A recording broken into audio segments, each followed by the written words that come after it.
Welcome to Girls Who Read Porn. Please be advised that this podcast contains mature content for mature audiences. The title might have given that away though.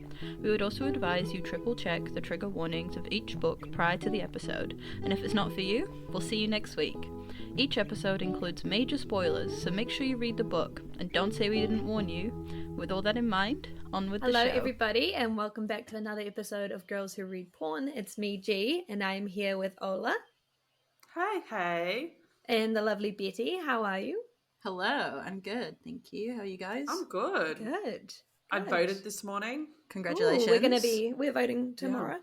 Yeah. Mm-hmm. You guys are voting for elections. We're voting for a referendum to give a voice to Indigenous people in government.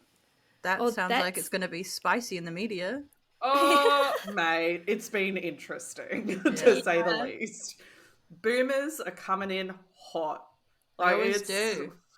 They always do. The Karens, the Bobs, the fucking Georges. If I could give any advice to anybody, it's if you don't want to vote, just remember that your grandparents will probably vote. Australia is not fully democratic. I know you guys have to vote. So even if your grandparents vote, you still have to vote or you get a fine. But like in New Zealand, because the election is happening right now, a lot of people choose not to vote. A lot of young people choose not to vote because it isn't compulsory. But like, just remember, if you're not voting, someone over the age of 70 will be. Oh, fuck me in the ass. Whenever I think of that, like in America, it stresses me out. And our aging population is a lot bigger than our 18 to 30 population. So everybody all over the world because that boomer phase is coming in that big hot old right baby now. boomer. Yeah, man. Yeah. They're just trying to fuck up the world that little bit more before they leave. Always want to. Well, I feel like a lot of older people don't. People vote for themselves, right? Like you vote for your situation, you vote for your own things. So old people vote for the people that would support things for older people. But older people don't understand as well is that like almost every person over the age of 65 lives on their like superannuation, right? Like their pension. Yeah, we have that as well. Yeah. So older people see that as like something that they worked hard for to earn, which is right. But they also don't actually recognize it as a government benefit, which it is. Yeah. And so they quite often don't vote for parties like Labour, like the more, I guess, like the more democratic parties. Yeah, that would support the government benefits. Yeah. In Australia, after there's any sort of anything, they're like, oh, we'll add an extra $2,000 in your super for you or something like that. And it's that's a bonus, mate. Yeah. Well, it's kind of what happens here is you have, because our parties are nor right or left. A majority of them are pretty central, right? They just like have leaning to each side of the scale. But on like the right, obviously we have national, and they kind of push. They know their demographic. They're so clever. They know their demographic. They know who's gonna vote for them. So they like push all these policies that say like we're gonna lower taxes and we're gonna give like all of these like privileges to like older peoples, right? And then they just like sneak in the things like, but we're also gonna arrest like everybody and anybody that we can. Yeah. And we're also gonna like not respect like the like treaty of like Waitangi and like all of these other things that just like simmer under the surface. I feel like in Australia we vote so I voted either way, but it's economically voting. So we're very economically based. So like when we're in a time where there's no recession, then everyone votes Liberal because it's like they're going to save the money. They're going to save the money. They're going to save the money. And then the minute we go into a recession, we're like, spend it, bitch. And Labor comes in hard, just spending money like crazy. And in all honesty, it's worked because we were one of the only countries who were in surplus, along with like Sweden or something. Yeah, we're social.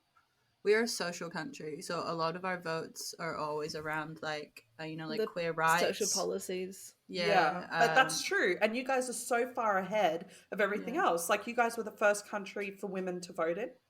That's true. But the problem is because we do vote on social issues, it's like there's a very clear divide between people that respect like queer people, Indigenous people, like disabled people, and people that are just like, fuck you guys, I want to pay less money. Yeah. Okay, so all of those social issues we do through referendums, like today. Well, we have a bit of both, but majority are when you vote on a party, yeah, you vote on its social. Yeah. Oh, okay. Parties also like the promises that a party makes when they're campaigning, they're under no obligation to fulfill those promises. Like, so quite often that just doesn't happen, you know? So like National right now, their big thing is like a tax break, but the tax break will be for a very short amount of time. Like this country, like we can't survive by like lowering the amount of tax that people pay. Oh, it's like when Labour like got in. for 2 years, free healthcare. we got a we've massive got so tax much break. shit. Yeah, well, Labour came in on the last election and said that they'd promise affordable housing, and our housing market just skyrocketed in the past 4 years. So yeah, you know, like they don't have to do anything. No, they don't. It's just So it's just, I guess, you just sort of pick whoever represents you the best, but they all kind of represent the same thing. And because our government is also a democracy, we would have a party like in leadership, but the amount of votes the party receives gives them the amount of seats that they have in government. So the winning party, still has, they may have like 50 seats, but then the rest of the parties will split. Yeah, the seats accordingly. Honestly, at the moment, around the whole world, it doesn't matter where the fuck you are, it's the less of both evils. That's what you're voting for. Yeah, that's it. That's It used to be like you're voting for somebody who's amazing, outstanding, going to do something incredible, and then another person who was a complete fucking psycho, like a fascist. There were always the liberal and the fascist, like very two obvious things. Yeah. But then I don't know what happened in like 2007 here, maybe 2004, where everything just went to shit. What is it? Australia hasn't had a prime minister serve a full term since like 1998 or something. No, since 2004. Was that the last one that served? So that was John Howard. He's known as our best prime minister, and that was the one who put us into surplus. He kept us out of recession. He was the reason why Australia didn't go through a recession. I don't think New Zealand's ever had like a best prime minister. No, like it is known. Yeah. Anyone who's Labour, Liberal, it doesn't matter who you follow. It is known around the whole of Australia that this guy was the GOAT. Because then our other guy, Bob Hawke, is the GOAT because he can drink a beer the fastest in the world. Well, because even someone like Jacinda Ardern, that's renowned around the world for being like incredible, this amazing woman and like doing all these amazing things, she still receives a lot of controversy within New Zealand. Like you'll still see like big Hiluxes that say like "fuck Jacinda." Yeah, dude. Why? She's amazing. Like she's genuinely known as one of the most incredible. Because she's a woman. She's a woman. She's a woman. Let's not do that again. We did that last week. Let's not do it again. Okay, we're done with that. She's a very she is a very social minded person. So people that rely on not social based policies, like farmers are a huge community in New Zealand. People in small rural communities that rely on agriculture, like that, she wasn't as supportive for those people. We had a prime minister who drowned, and then we built a recreational pool area and named it after him. Dude, that's fucked. Australia. That is like Harold Holt Recreation Centre. At every stage of that process, and he was prime minister at the time when he drowned. At every stage of that process, where they went, okay, we need to memorialize him. Let's make an activity centre. Let's include water. Did nobody go, this might be a little bit on the nose? I think they just realised that we're Australian and we take the piss out of literally everything. Like, there's crazy. No way you can be serious about it. One of our prime ministers, as I just said, is in the Guinness Book of World Records for drinking beer the fastest. That's so silly. It's a circus. There's fucking murals of him everywhere drinking beer, like as you drive past pubs, like massive wall paintings of him. Oh my god. It's fucking amazing. Like, I'm not mad at being Australian when I see shit like that, because I'm like, just relax. Like, let's just take the piss a bit. And then we had the most right conservative dickhead prime minister, and there's a mural of him in Redfern, which is very left wing, and it's him, his sister, mind you, is a lesbian who was like pro everything that he's not, and she did an ad calling Drop It Like It's Rot, and it was about dropping the GST on tampons, and it was amazing. Nice. And so she did like a singing thing on it while he was in power. But anyway, they did a mural of him in a wedding dress and in a suit marrying himself. That's fucking funny. I'll send you a photo of it. It's amazing. My favorite Australian politician is that guy, and they asked him about queer rights, and then he went on the rampage about the crocodiles.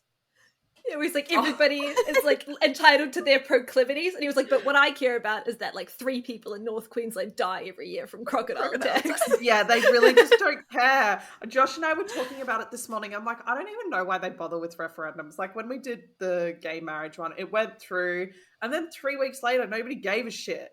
Like we're very like, okay, it's done. Let's move on to the next thing. Like if you just do it, we're gonna be like, okay, whatever.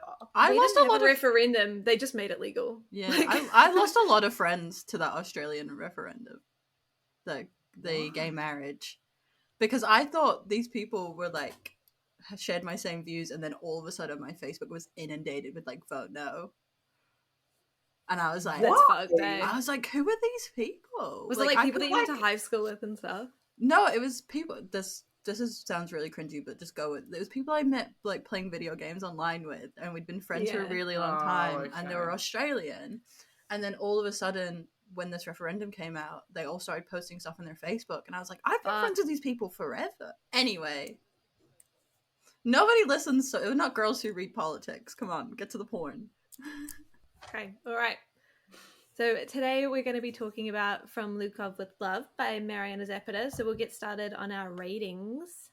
What are we giving it? 4.5. Nice. And you, Ola? It gets a 5. Yeah, I'm going to give it a 5. I love MARIANA ZAPATA. I actually have to tell you guys something.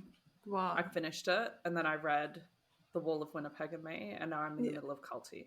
Oh, dude, really? Yeah, see, because it's so fucking good, right? Yeah. Culty is so good. I haven't finished it yet. I'm still in the middle of it. I actually preferred The Wall of Winnipeg and Me. It was fucking unreal. But I worked out that even though it is a slow burn, I didn't care because they knew each other for a long time. So it wasn't like getting to know each other, but also I like the one point of view. That's why I also like Sea of Ruin. Yeah, that's a fair point. That's my favorite, is one point of view only. Single POV. That, and yeah, also with I do get that. The what, sorry? Gothicana, single point of view. Oh, yeah. Yeah. Yeah. Yeah, it is. Yeah, because I guess when you have dual point of POV, you're repeating a lot of the scenes. So I guess it kind of does a little bit less for the plot, more for the relationship development. But then I felt like with From Lukov, it actually felt like a significant amount of time had passed, so it felt like a more natural progression of a relationship. Yeah, I know that people say it's a slow burn, but to me it was more just like a relationship build up.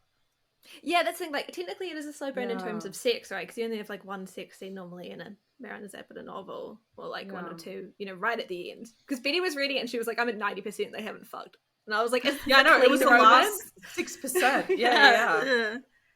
But it's like, it's just good. Yeah, I agree. It's not really like a slow burn unless you're just specifically talking about smart. Like, there's a lot of there's angst, there's development, there's climaxes. I don't actually think it's that angsty. There's like a little bit of angst. Culty like has a little bit Betty more was angst. saying that it's just, I feel like it's a very rom-com-y book, From Lukov with Love. Like it's definitely not like our usual level of angst, right? It's not the same sort of like I didn't feel uncomfortable. Not like a big dark romance. Yeah. Angst. Yeah. I mean, it has the enemy friends. I don't know if I would say like enemies to friends to lovers kind of energy to it. Yeah, it was fully enemies to lovers. They just refused to acknowledge it. Yeah, because he loved her all along. Yeah. And she was just an idiot. Yeah, that's what I love about it. So I actually worked out. This led me to understand what my favorite trope is, and this is why I like Gemma Weir, because it's men chasing women and the women being like, "What the fuck?" Like just really confused. Like just doesn't even see it.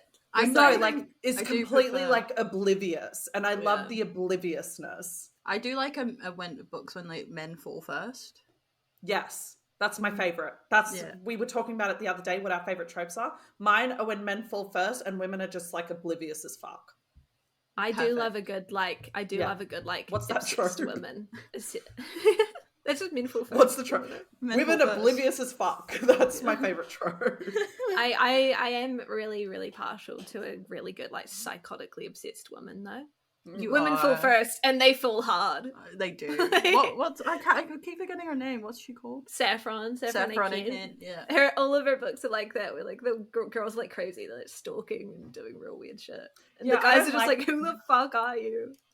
Nothing against Saffron, but it's not my cup of tea. But then I just realized that maybe it's not slow burn that I hate.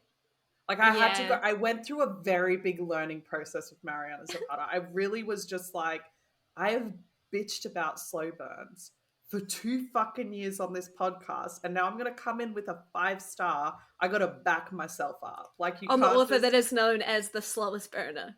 The slowest burn ever. And I was just like obsessed. And I was in a really big funk. You guys know this. I was struggling to get into the book. And Betty's like, get to 20%, get to 20%. And I was like, all right, I'll do it.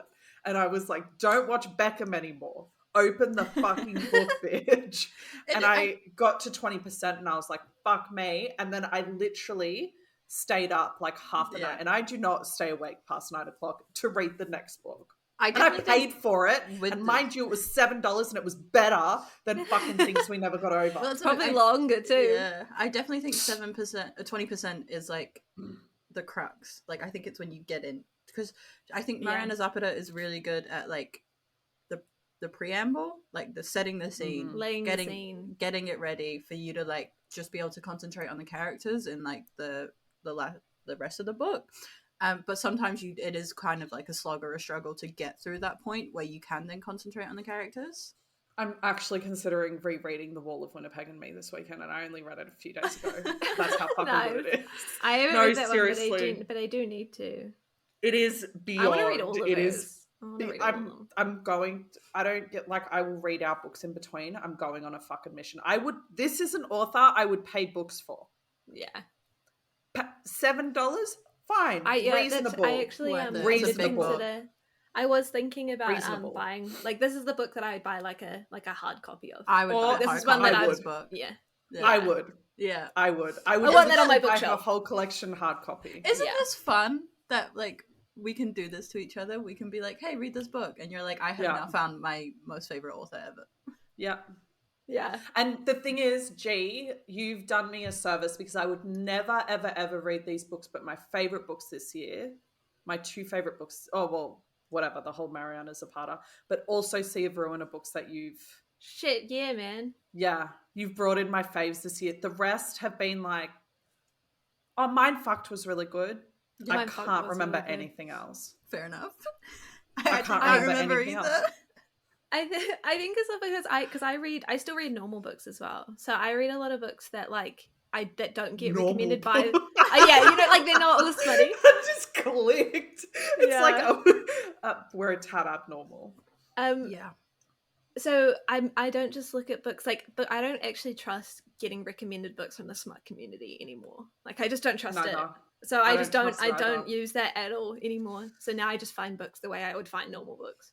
I think and I say this with all due respect, sometimes people just get so sucked into one author they cannot see beyond that. Like this is the HD Carlton effect, maybe.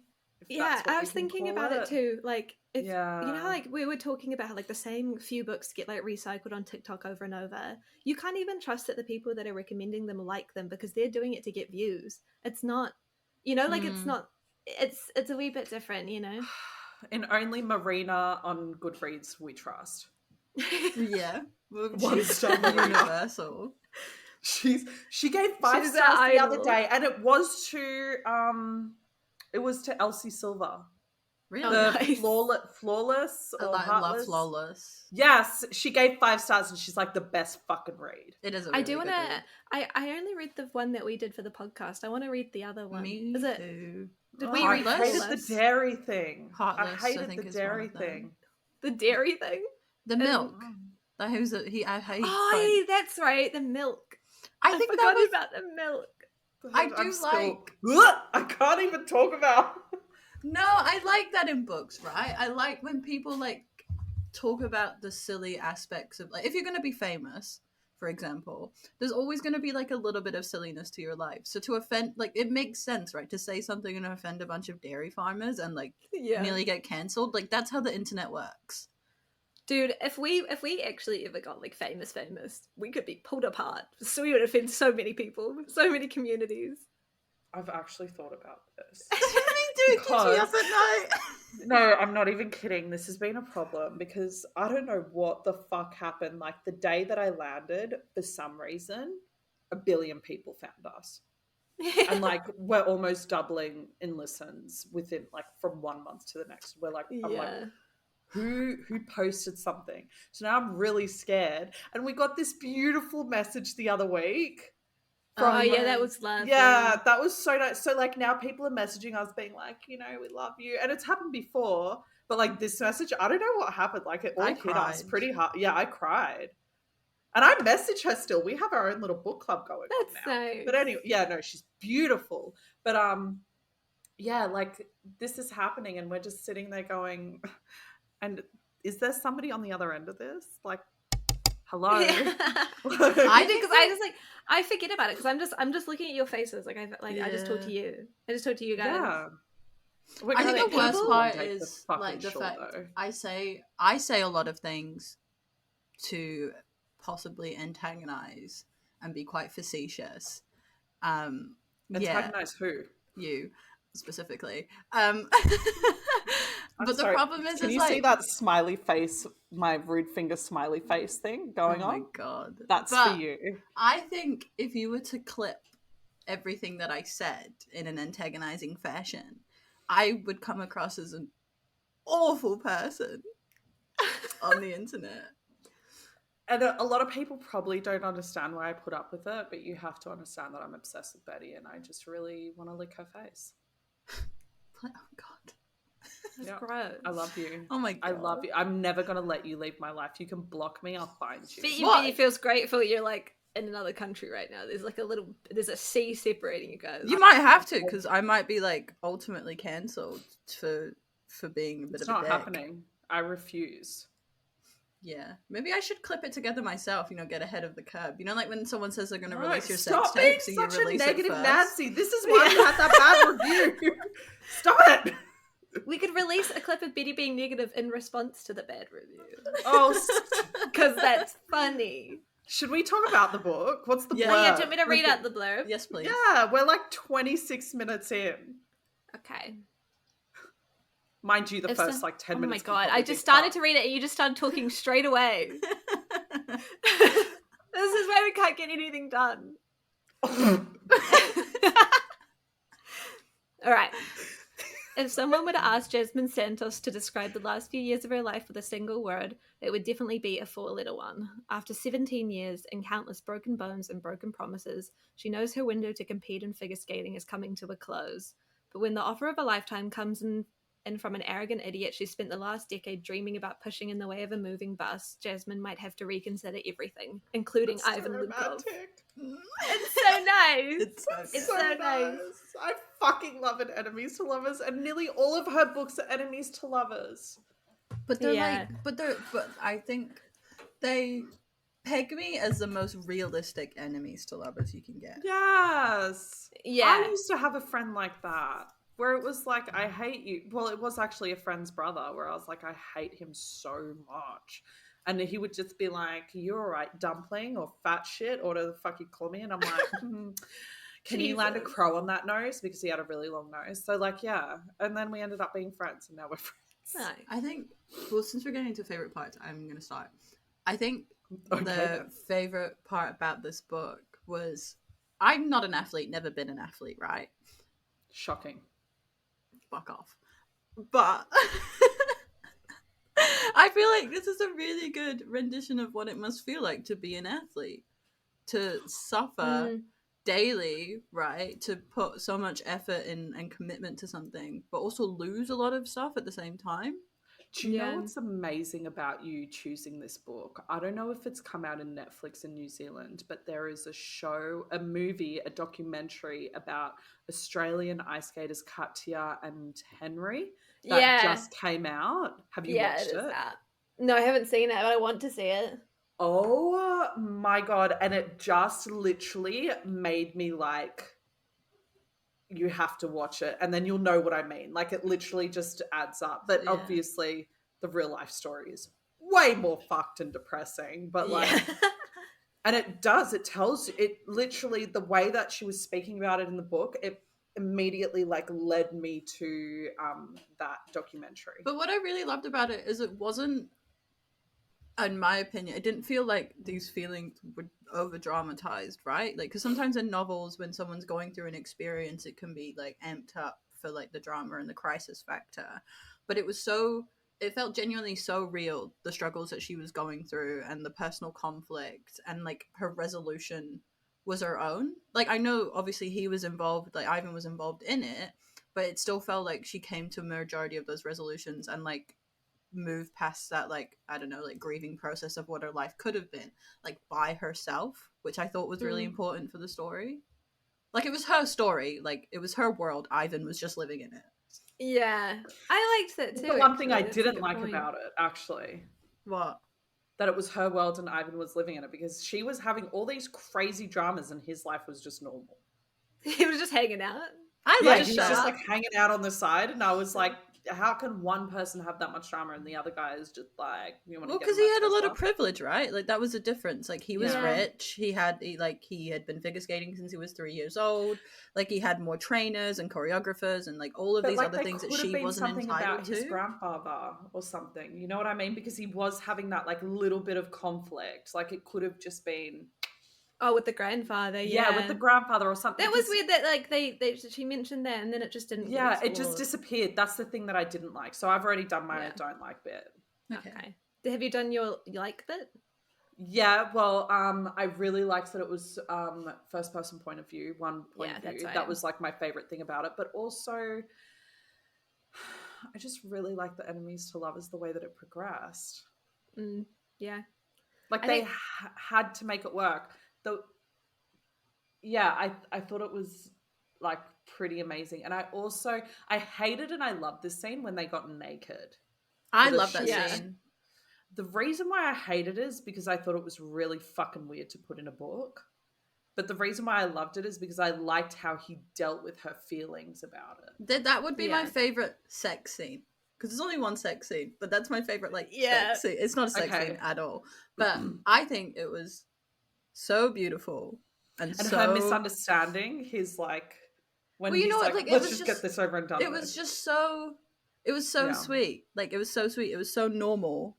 And it was just so... I don't know. I guess the best part of his book, it was so normal. There wasn't any drama. There wasn't anything particularly, like, action-y or anything. It was just two normal people struggling with their feelings, falling in love. Yeah. And I also loved how he, like, took care of her. And I was like, this is just so feel good. I liked the bit when she was like, when the meanness was like getting to her and she was like, you're so mean to me all the time. Like, this is like, you can't be like this anymore. Like, I take it, like, I'm starting to take it too seriously. And he's like, what the fuck are you talking about? You're just as mean to me. He was like, you can take it. With when he found out she had a learning disability. Yeah, and then all those little bits. I just liked it when he was like, but you're the only one that can take it. Like, you are exactly the same with me. Like, would you like me to be, like, fake nice to you? No. I love the epilogue when they had all the babies. And they had all the awards. And they was just happy loving each other. I think, for my least favourite part, and I think this might only be personal to me, is... I was actually, like, really fucking confused when he said he loved her. Because up until that point, it felt, like, weirdly platonic. And I was like, does he love her romantically? Or does he love her platonically? Like, because I know he was upset. Like, there wasn't actually like a lot of sexual tension. There was just like a lot of like that's what I mean, like romantic love. But there wasn't heaps of Yes, there was. Did you not? This is what I'm talking about. The naked scene when he's like, "Let's just hurry up and get this over." Yeah, there was like little snippets of it. There was snippets of tension. But that was enough. No, I think the thing for me was, right, is because he fell first and she was completely oblivious, right? She wasn't, because it's told from her POV. She wasn't reciprocating the feelings in the same way that he may have been laying them out. So even when they kissed for the first time and they told each other they loved them, I was so confused as to whether or not it was like a platonic thing. Because even their first kiss wasn't very, like, heated or romantic. It was just, like, a couple of pecks. And then she was confused as to what the intention of the kiss was. Yeah.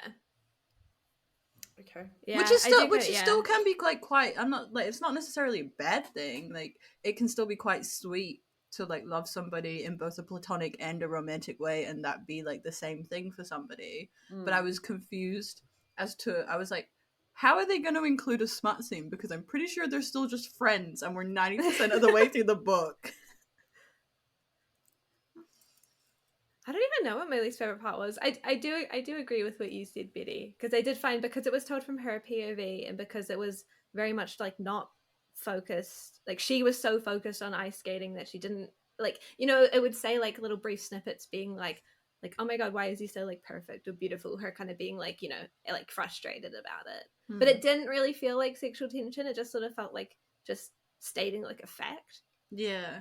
You know, it wasn't, and then because then her like deeper emotions, when as the book progresses, it's all about like how supportive he is and how like encouraging and nice he is, and like how she spends a lot of time with him. But you can also have those feelings for a friend. What about you, Ola? Do you have a least favorite part? I think I already said it before I even got into my favorite part. What was it? I don't remember. I forgot. It was something about the nudity scene. No memory. No, it was the one before that. It was something before that. It was something I didn't like. Yeah, you think? No, I don't even remember what it was. Okay. Well, our listeners will know. Who are we? He literally just spoke about it. I'm like so zonked out. I can only hold like one thought in my head at a time. I know. This is so fucked. Yeah, like I was already like coming into this episode because we read this book about a week ago. I was already like, what the fuck was this book about again? Yeah. So I get nervous when I do that because I normally finish our podcast books like at least a few days before we record. And then I start reading something else straight away, and I'm like, what if I like get it confused? Because I do that, like I mix up the plots of different books in my head when I don't know, like think back on that. Yeah, like with the Dramini fan fiction, like 50 of them have just melded into one. Yeah, all of and my I cannot distinguish or just one between any of them. Yeah, no. Which I guess makes sense because you are reading the same characters again and again, and it's like the same story. Yeah, that's pretty. So it's really like the same sort of plot as well. That's true. Sex. Yeah. Well, I mean, there's only one sex. Well, there was one sex scene. It was nice. It was a nice sex scene. Yeah. It wasn't. I didn't actually. This is so bad. I know we're girls who read porn, but I actually really didn't give a fuck about the sex scene in this book. Everything else was more important to me. It was pretty basic. Away. Yeah. It was a pretty basic sex scene. I would have been completely fine if this book was 100% clean. Like they could have. I wouldn't. She could have done a fade to black, and I would have been like, great. I wouldn't have been surprised. No, I do enjoy like a bit of dick. Like I need I need like some dick popping out sometimes. Actually, I changed my favorite sex scene. My favorite sex scene is the who done this to you? when he finds when he finds the letters of the people that are like sending inappropriate stuff to her and like harassing her, and he gets all like angry on her behalf, internally screaming. Love that trope. Is that a sex scene? No, it's a sex scene in Betty's mind. Yeah, who've done this? Yeah, I know. Sometimes you come up with shit, and I'm like, I don't know if that's like, do we need to come up with a rule book of what's a sex scene or what it is? No, because if the book only has one sex scene, we can't all just be like, well, I liked that one sex scene. We have to get creative. My favorite sex scene was when he takes her to his house and you find out that he has like 5 dogs, a rabbit, and a pig. That was my favorite sex scene.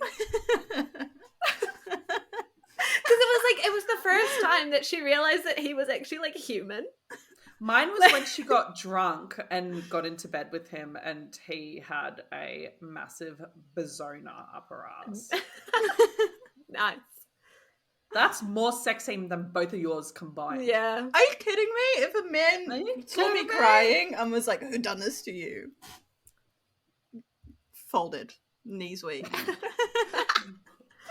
I feel like you're most romantic out of all of us, hey? Me? I'm a sucker for romance. I just don't want to be a part of it. No. That's such a lie. I reckon if a guy came up to you and did all of this shit, you'd be like, have me. Not in a domestic sense. No, you wouldn't. Betty wouldn't. She would be like, really? well, who the fuck are you? She'd be so upset if a guy like tried to get in her business like that. I actually was thinking about this week, and I feel like it's a game we have to play next week. So everyone has to think about it. But like what you would accept in that happens in novels and what you would not accept. Like okay, yeah, we need to come up with like a list of like common things, and then we can vote on it. Yeah. Deal. So everyone has to bring 5 things. Okay. Yeah. We'll have to talk to each other beforehand because we will. And if you're listening, we'll write the same. And you wanna be involved in the game, send us a message. Yeah. Send it in, and we will include. We need ideas. We can only hold one thought in our heads at a time. Yeah, exactly. I forgot what I didn't like. It's completely gone. Fucking no. Oh my I can't remember anything that you've said today.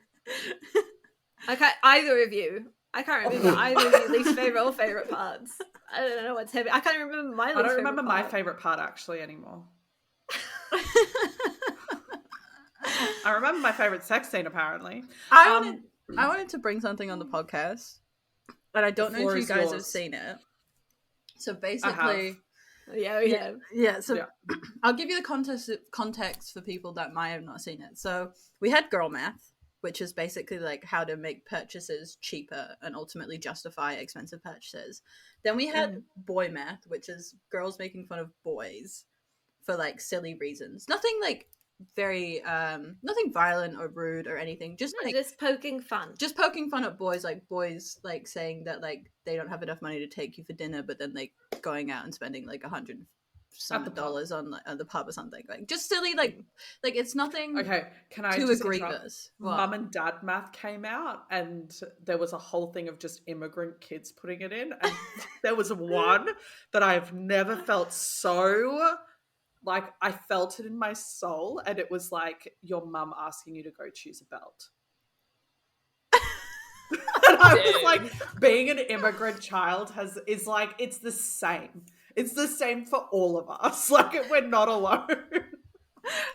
So we had girl math, boy math, which is poking like innocent fun at like boys' justifications for like how they treat women, but harmless in thing. So then the boys' responses, and I'll say boys, not men, because the responses are awful, to this was someone posted on Twitter that phase of the relationship where you start hating your girlfriend.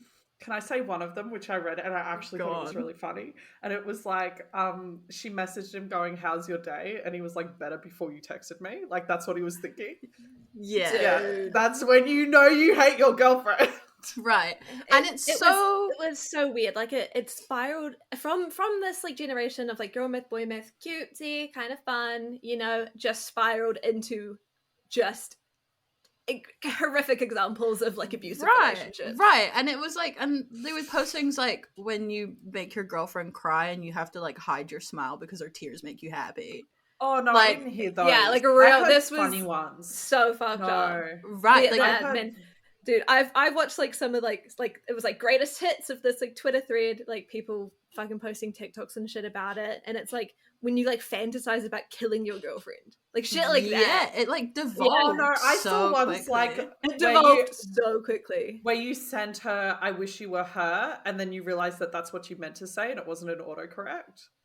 See, like even that though is like that's fucked. But I don't feel like that's as bad as like I want to kill. No. Like I mean, like there is. I think there were like some jokey ones. There is a universal thing, right, where you reach the end of like a tumultuous relationship where you start hating your partner, and I'll agree with that. Yeah. But as a woman, I've never looked at my partner and been like, I want to enact violence on you. No. Well, I do. Yesterday I did on Josh. I was close because he called me and asked me what. Do you want to know what he called me and asked me? He was in Woolworths. Asked me what washing detergent we used. How many fucking times on this podcast have I said we've used the same one for 6 years? And how many times have I said he's fucking called me to ask me which one we used? One of the posts, one of the posts on this Twitter thread was like when you don't want to be the one to break up with her, so you start acting really shit until she breaks up with you. And I was like, what is this like a universal choice? Yeah. Why are you such like when she's like given you cheating like 4 times? Yeah, like when you want her to break up with you, but she just keeps on forgiving you with like the eye roll emoji, shit like that. And it's like, how is that? Like, wouldn't it just be easier to just break up with her?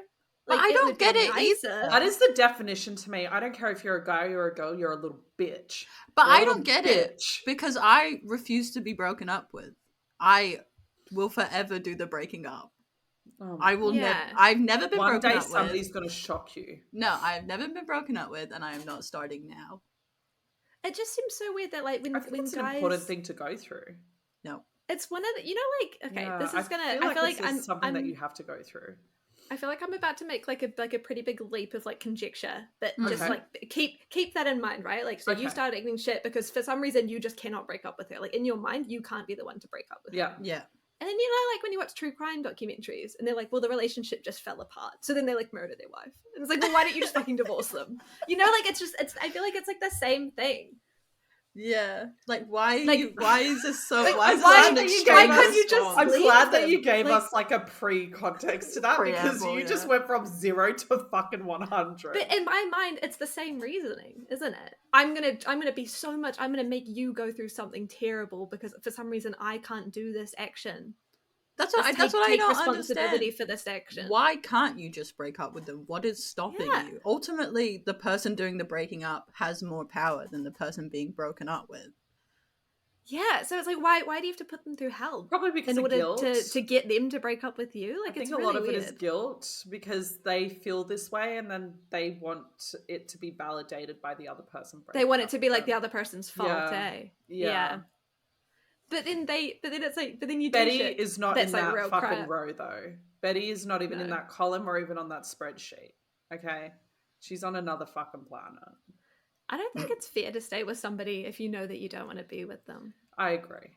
It's just like, that would give me more guilt than breaking up. But here's the thing. There are so many times where I've hated Josh, but like there are two ways to go through things. You either fight through it and you learn from the way that you fought through it, or you end it, right? There's only like two options, but I think this really. is different, right? Because I think the point of this thread is that these feelings have been brewing for a very long time to the point where you can barely even look at your partner.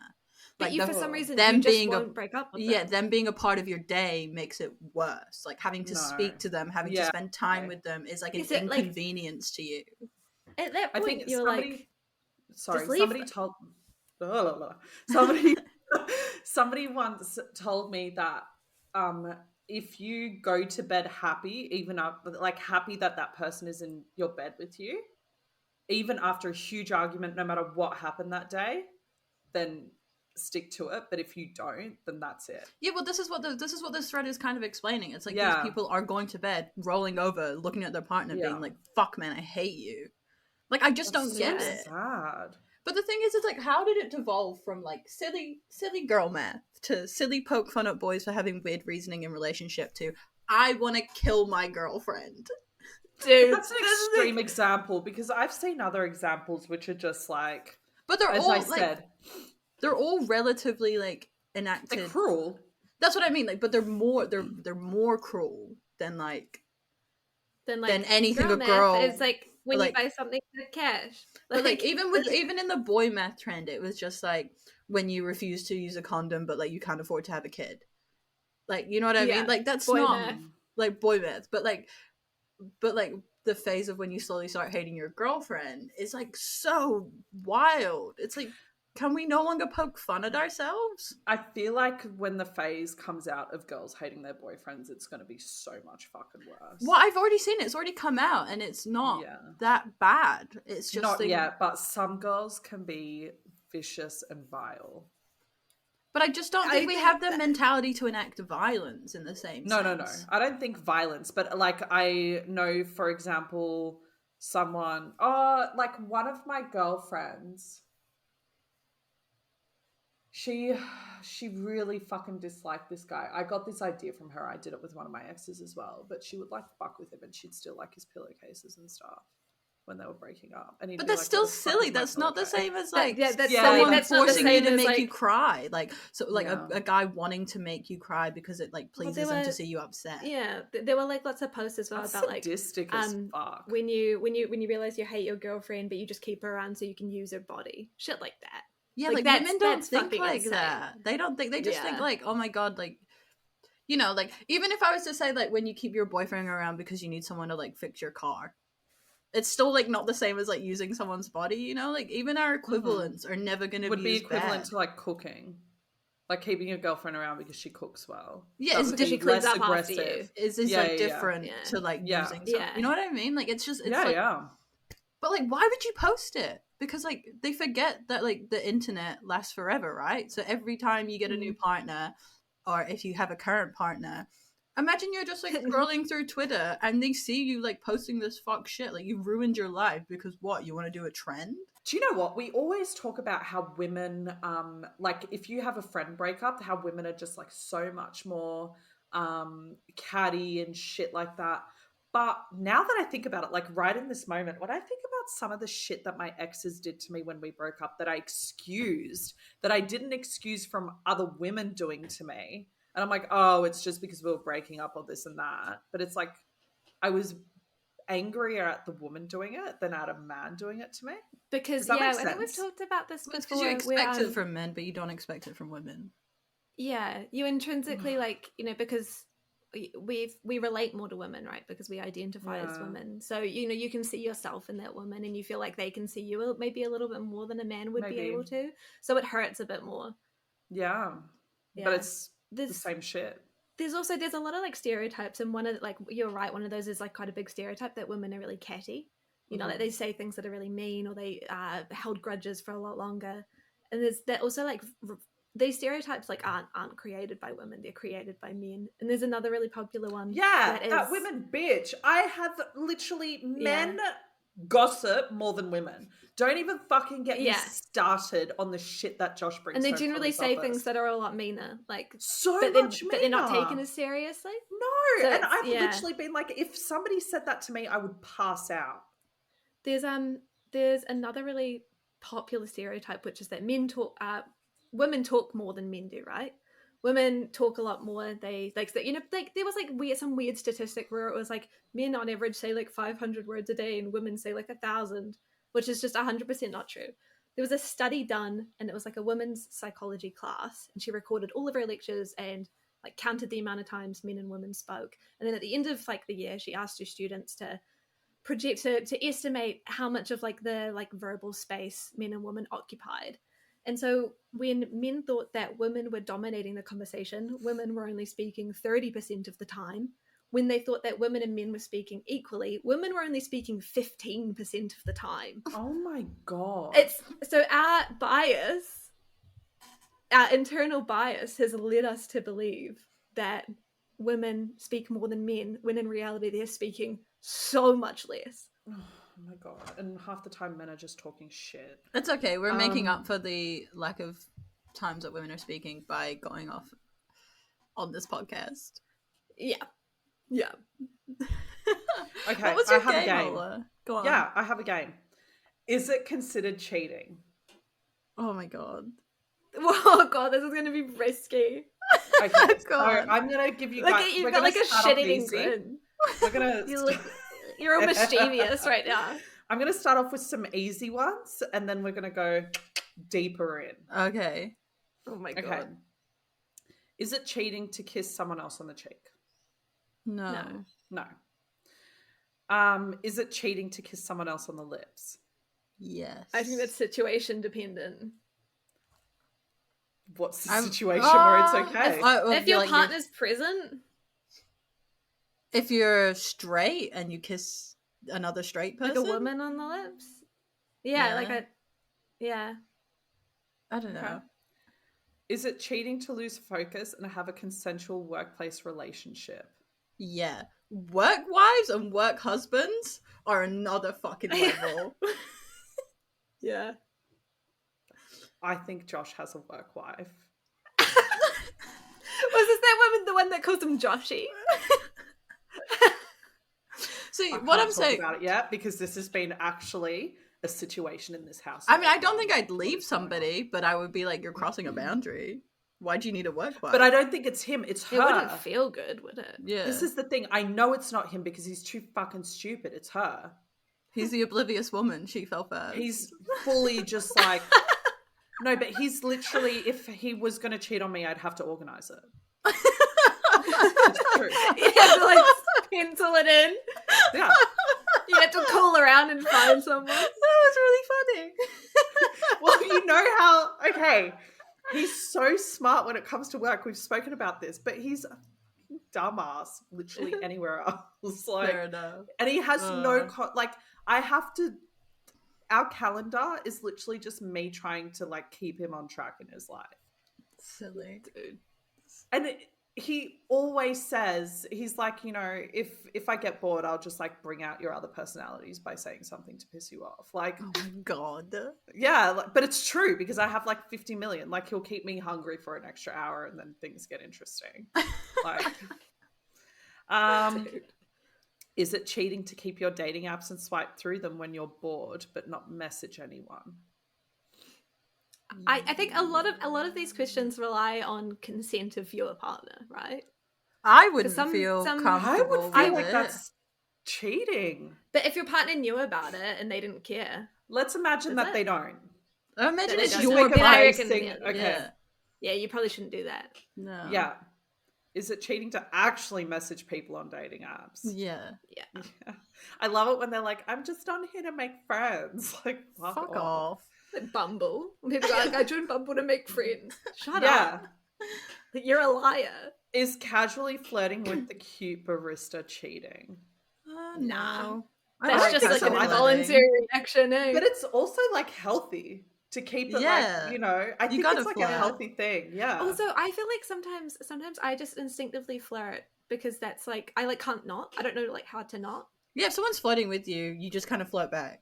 You don't really have a choice. Yeah, but it just makes it fun and you have a pep in your step for the day and then maybe you'll just like give a better blowjob. If I was right there, if I was stood next to my partner while they were doing that, I would be like, interesting. Don't do that that'd again. be fucking weird, wouldn't it? Yeah, like you can't do it in front of them, but it's not cheating. Yeah. I feel like, you know, like I feel like flirting is also perceived in so many different ways, right? Like you could just be being like really polite, upbeat and happy, and then that could be considered flirting because you're smiling and laughing or whatever. Yeah. Is it cheating to hug someone really closely and slowly? I don't think I've ever done that. I'm not somebody who like goes in real slow. Have you seen like just on the vein of this, there's like this thing and it's like, you know, it's like the hug when you've slept with someone before, and it's like it's like the hug weight kind of like back up. You know when someone slept with someone before from the way that they hugged them. So like that in my head, if you hug someone like that, put your face in their neck or something. You have fucked them, and you like, and it was all these jokes of boys like recognizing. I've seen their genitalia. The like boyfriends recognizing when their girlfriends just like slept with one of their like mates or something from the way that they hug. Oh. Is it cheating if you share a bed with someone else but don't do anything sexual? Let's say somebody of the opposite sex, or somebody of the same sex or opposite sex, but whoever you're attracted to, like that sex. So say I sleep with another guy. I wouldn't say it's cheating, but I don't think I'd be happy if I was to hear it. Yeah, it's not cheating, but I wouldn't say it's 100% appropriate. I don't care. It wouldn't be a relationship ender, but if you came home from a night out and you said, yeah, I shared a bed with like Stacy, I'd be like, why? See, this is the thing. When I think about it, I think about going camping and like having. I don't think that's the intention. No, I don't think so either. But like my brain never even went into like if you went home with somebody after a night out. Then yeah, I think it is. But I think it really just depends on the.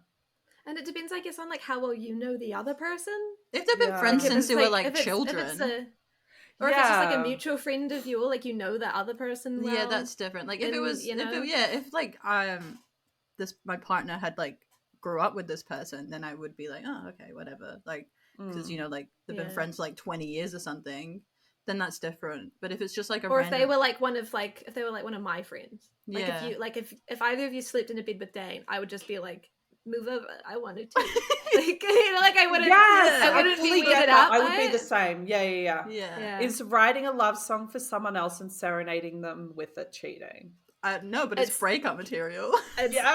You should break up with them just because they did that. Yeah, I don't think it's cheating, but I think that is that's cringe as shit. Oh, is sending someone else revealing pictures cheating? Yeah. Yeah. Unless it's your doctor. Is cheating to hook up with someone else? Is it cheating to hook up with someone else while you're on a break? Let's talk about Ross and Rachel for a moment. Yes, it 100% is. Oh, is I it? believe that when you go on a break, you need to define that before you go on a break. Yes. So when you go like, we're going to go on a break. Will we be sleeping with other people? And if you both, if one person says yes and one person says no, like it's then still cheating. If the person, I know, because I think when you go on a break, it's usually the last port of call for a failing relationship, right? If I go on a break with you because I think our relationship is failing, we need time apart to recuperate and then come back together and resolve something, and you sleep with somebody else, the relationship's over. Because you're not thinking about me and like what we can do to repair the relationship. You're thinking about fucking somebody else. Like the relationship's ended, we might as well just break up. So if I'm on a break, like it could just be like dick. But to people get me don't go off on breaks because their relationships is well and they want to sleep with other people. Yeah. People go on break because their relationship's falling apart. But so you would still consider that cheating? Well, I don't know if it's necessarily cheating, but cheating is such a silly word. It's a relationship ender, but I don't know if it would be like cheating. But like cheating is like one of those words that can be perceived in so many different ways. Okay.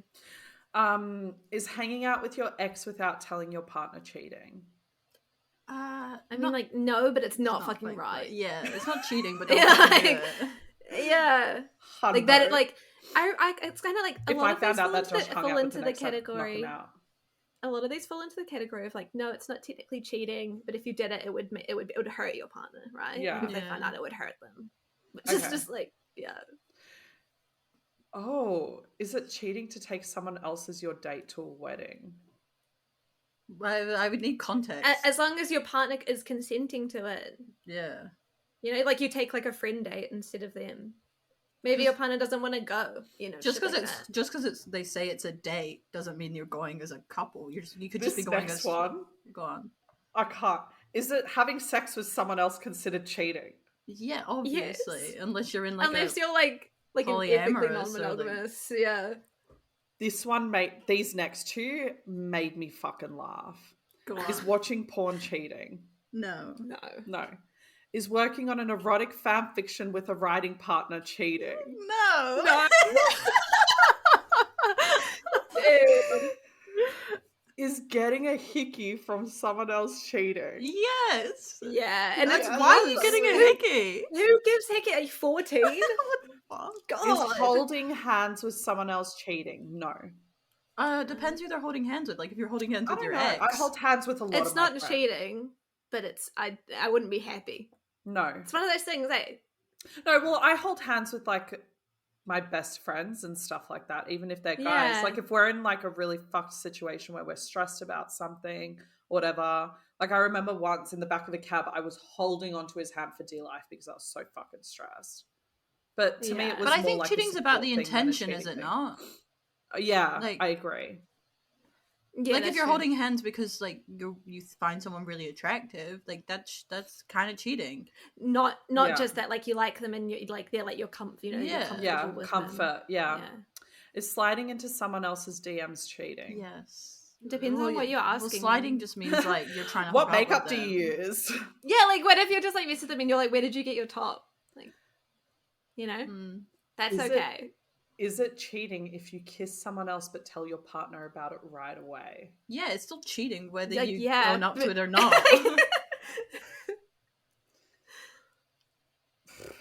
Is it? Where did you find this list? It's a BuzzFeed. Is it cheating if you and a friend? Listen, just go with it, okay? Is it cheating if you and a friend kiss in the heat of the moment but immediately realize it was a mistake and both agree to forget it never happened and bring it up to anyone else? Yeah, it's cheating. Yes. Because you're kissing with the intention of like being into them. That's why you've hidden it. This one is a good one. Like if it's the heat of the moment, if you can have that heat with someone. Cheater. Oh, yeah, you're a cheater, pumpkinator. Oh, it's fall in America, guys. Pumpkin time. Is it cheating to tell someone that you would totally hook up with them if you were single? Yeah. Yeah, fuck yeah. I don't know if so many people say no to this. Fuck yeah. I'm kind of on the fence about that.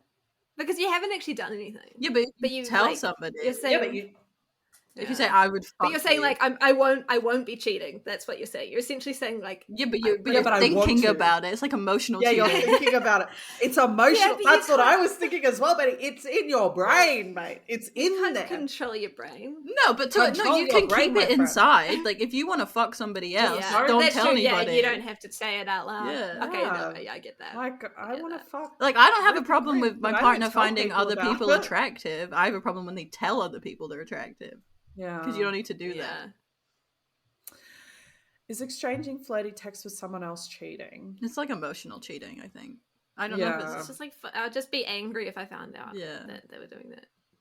Is it cheating to give somebody else a massage? The thought of giving somebody else a massage don't touch anybody else. Just like, fucking... Yeah. Because like every massage I've ever gotten was a precursor to sex. Same. I was talking to Josh about this the other day. I'm like, I need you to moisturize my back, but I need you to not put your hands near my vagina afterwards because my back just needs to be moisturized. Yeah. Because every other time I've ended up in a position with my fucking legs at 10 and 2. Like, I need to have my fucking back moisturized. This is not a game. Is sitting on someone else's lap cheating? Yeah. Yeah, dude. If you walked in and your partner, like Josh was sat there and some girl was sat on his lap, like you're telling me you wouldn't depends who, like drag her off by the hair? Probably. Yeah. Yeah, it's cheating. I would fucking knock a bit. Now that I'm thinking about it, I'm getting violent. Yeah. But also I'm very aggressive. Genitals are too close. Okay, yeah. There should be like unless it was a child. Like a meter, I would never rip like a child off it. Genitals. Yeah, leave space for Jesus. There should be a balloon between.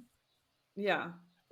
Is kissing someone else for a game like Truth or Dare cheating? I actually want to say something. If your partner's there and you both consented to playing the game, that's different. Then it's fine. But if you're not, if your partner's not there and you know that they wouldn't be happy with it, like you know, most people would know. Yes. Yeah. Is it cheating if you tell your ex that you still love them? Yes. Yes. Oh, don't do that. That's a big one. Don't do that. That's not just cheating. That's just also like just stringing someone along. Yeah, that's awful. That's not nice. Is it cheating to buy drinks for a cute stranger at a bar? This kind of makes me think of the barista situation. I don't think so. I reckon it's just a little bit of a it's not nice, but like it's all about intention, right? Like, are you doing it with the intention of them coming home with you at the end of the night? Or are you doing it because you're a little bit fucked up? Just because it's like your act of kindness. Yeah. You know, that's like the equivalent would be like if a stranger bought you a drink, would you drink it? Like, would you accept it? And it's like, yeah, you would. Yeah. You know? But that's the same. It's a flirtatious exchange, and it can be innocent. Is it cheating to hook up with someone else? This one's good. If you've been dating for a few weeks, but you haven't officially said you're exclusive yet. No, it's not. It's not cheating because you haven't had... There needs to be a boundary. You need to say you're exclusive. You need to verbally state. You need to talk about it. Yeah. There needs to be a conversation. Because you can't go on a few dates with somebody and then just like be monogamous like as soon as you go on that first date. Like you need to have that talk. Exactly. Because so many people like date for the sake of dating, but they don't want to like be in a relationship. You know? Yeah. Oh, this one's fun. The day and age we live in. Is it cheating to tweet something thirsty about a celeb and at them? No. Because they're never going to fuck the celebrity, are they? Celebrities are like their own kettle of fish. This is a good question. Go on. This one is very good. I like this one. I'm interested to see what you guys think. If you and your partner are in an open relationship but have a rule that your other relationships are purely physical, would it be cheating to go out on a date with someone else? And wait, but just stop, think about it. To get with somebody else, what if they like need to go out on a date with you just to make sure you're not a serial killer? Or like, you know, that's situation dependent. That's like so strange. Because like, why would fucking somebody be better than going on one date with them? I guess because like people can fuck without emotions. It's not emotion. No, but it's more like surely there has to be some emotion. Like it depends. Like have they fucked and then gone on a date, or have they gone on a date and then fucked? Because that is two very different things. Yeah. Like that's like situation dependent. Yeah. Okay. Is suggestively playing with someone else's hair cheating? Yes. First of all, that's gross. Don't touch anybody else's hair. Yeah. Don't touch their hair. Don't touch their genitals. They're the same. Yeah. They're equally as private. Exactly. Yeah. Like if I've got something on my face, fine. Like, you know, swat it off. Don't touch my fucking hair. Is stage kissing someone else for a play cheating? No, because it's a stage kiss. No, dude. Oh, is making out with someone else cheating? Yes. Yeah. Is it cheating if someone else is obviously flirting with you and you don't tell them you're in a relationship? Am I there? That's my only question. Am I there? Yeah. No, I don't know. Because the thing is, if I'm not there, I'll never know, and it therefore cannot harm me. If I'm okay, let's just say you're not there. Then. If I'm stood right next to him or her, if I'm stood there, and they're very clearly like we're at a bar, right, and this girl's like moseys on up, and she's like flirting with like my partner, and they they're not don't saying say anything about you, and you're right there. That is cheating. That fucks That me is off. that can't happen. If I'm not there, I just think it's I don't consider it cheating. I would just consider it just being a real shit boyfriend. Yeah. Like just not introducing their girlflirting to someone who's like clearly flirting and with you them. should like, why would you drag me into the space and be like, "Hi, this is my girlfriend." Yeah. Do you know what Josh does? Whenever there is a woman in like his vicinity, he's like, "This is my missus, guys. This is my missus. This is my miss." Like he'll like look at people and be like, "This is my missus." And I'm like, "What are you doing? I can introduce myself. Like, don't yell at your boss. Like, what are you doing?" Is dancing with someone else at a club cheating? Yeah. Yeah, it depends on the sort of dance. Okay. I don't know. Nah, I'm sorry, but like no one's doing the waltz at a nightclub. No, but you know, like if you go out with like your guy friends and you like dance together. I think they're insinuating I'm like talking about a stranger. Oh Jesus, Sadie. No, I think this is insinuating like dancing, like you're grinding, grinding, up and grinding. Yeah, I went to Chet Faker on Tuesday night. Do you guys know who that is? Of course. Yeah. Yeah, and there were chicks slut dropping to it. Oh shit, like, yeah. Fuck yeah, man. You had a great time. Some of the dancing, I was like, there is so many drugs going on around. It's Chet Faker. What did you expect? Yeah, it was just like, and literally people were just fucking smoking weed inside of the venue. And so shit. they should. Like, is it cheating to send flirty messages to someone else from an anonymous account? Yes. Yeah. Yes. How many more of these? And how long is this quiz? Oh, and finally, the last one. Good timing. If your partner has been in a coma for a month and might not wake up, would it be cheating if you hook up with someone else? No. I'm sorry, no. Because a girl's gotta eat. A girl's gotta eat. Okay, I'm sorry. I would like my partner to give it like, I don't know, like a year. Oh yeah. Okay, fine. Let's give it time. How long have you been with the person as well? Like, are you like married to them? Have you like been together for like forever, like for a really long time? Yeah, if it's like, or have you just like been dating a couple months and then they're like, what if it's my like husband of like 5 years and also the father of my children? I'm sorry. Go fuck some chicks. No, don't go fuck anybody else. Are you kidding me? You are the father of my children. I'm in a coma. Why are you thinking about fucking other people? You should be ridden with sadness. You should be so depressed and grieving. With sadness for a year, it doesn't mean that his whole life asking you to make a decision long before it got to a year. If you're in a coma for a year, the doctors would be heavily suggesting for a long time that you should pull the plug. That's really fair. Yeah. Oh, but what if somebody wakes up? A hospital bed? Yeah, they just don't. Most people really. So all the movies are lies. They're all lying. George, don't say that to me. Don't say that. Freaks me out. What if I was in a coma? I just like. If you're in a coma for months and you are completely relying on machines to support your life, machines are breathing for you, machines you're not are keeping coming your heart back. going, machines are doing everything, you're not coming back from that. Okay, I'm sorry. Can we get back to the point? Like, why is my partner not grieving over me? Why are they in a mindset where they can fuck other people? They've been going through a year of fucking grief already. At some point, you just got to get over it. Your partner to like swear celibacy after you I'm just saying, like 6 months. I've been in a coma 6 months. I'm technically not even dead yet. We're talking about a year. But George said that a year isn't a practical thing because I'd be dead by then. It's not. Right. So I've been fine. I've been in a coma for 6 months, right? I've been in the severe accident. Why are they not grieving over me? Dude, it's like, okay. It'll be like 2 weeks. It'll be like 2 weeks later, and the doctors will be like, "You need to make a decision." Can I ask something? What if it was paid sex just because they need to have sex? Well, I don't. That's different. That's a wee bit different, isn't it? Because sex work is different, completely different to finding somebody. Because it's an exchange of like goods and services. Yeah, and they just need something. Yeah, you can and do that. And they have to get it done. You know that they're gonna wear a rubber. You know that shit's fucking under control there. Like, that's fine then. I'll give. Wham bam, thank you, ma'am. It was nice knowing you, Serena. I'm out of here. Betty and I had a conversation a little while ago about like, people make fun of guys that like engage in sex work, right? Whether it be like stripping, prostitution, fucking like OnlyFans, like, you know, all forms of it. And then I was like, but lots of women support sex workers, right? Like they see it as like this, like, you know, like own yourself, like good for you, hustle. So in order to like support sex workers, you need to support the people that engage in sex work as well. So we should be like encouraging men to engage with like female sex workers. Yeah, I don't think sex work really huge increase right now of women who are getting divorced in like midlife crisis ages of finding toy boy sex workers. Nice. And just getting what they need. See, I feel like I would probably do that. I follow the opinion that like an emotional relationship, porn, support small business owners. Yeah, I'm under the opinion that like porn, OnlyFans, strippers, like those kind of like hands-off sex workers, I would not consider cheating.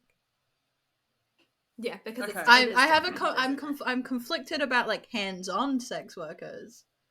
I would feel there would need to be a conversation as to why you're going to a... You're in a fucking coma. No, but if I was not in a coma... We're talking about you being in a coma. No, but I'm not. And the guy I'm not going and getting some. I'm just talking about sex workers now. I'm talking about like how... We're still talking about comas, Betty. No, we've stopped talking about comas. We're on sex work. I'm saying pay your local sex workers. Jesus Christ. Oh, okay, yeah, no. But I was saying I'm conflicted about hands-on sex work in a relationship because I don't know if I'd be angry, but I feel like there would be like I need to discover what the root of the problem is. Like, why are you going on to a hands-on sex worker if we're in a relationship?